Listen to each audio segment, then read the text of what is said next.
Hi kids, let's read short daily use sentences. Get dressed. Stop crying.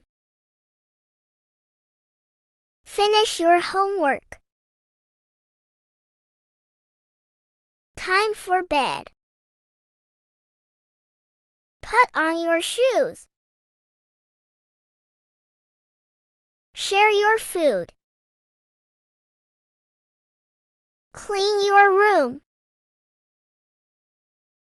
Eat your vegetables.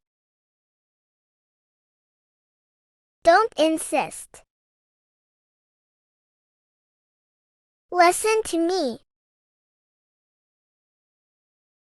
Don't touch that. Sit properly. Help me, my dear. Don't throw things. Give me a kiss. Don't climb up. Give me a hug. Let's go outside.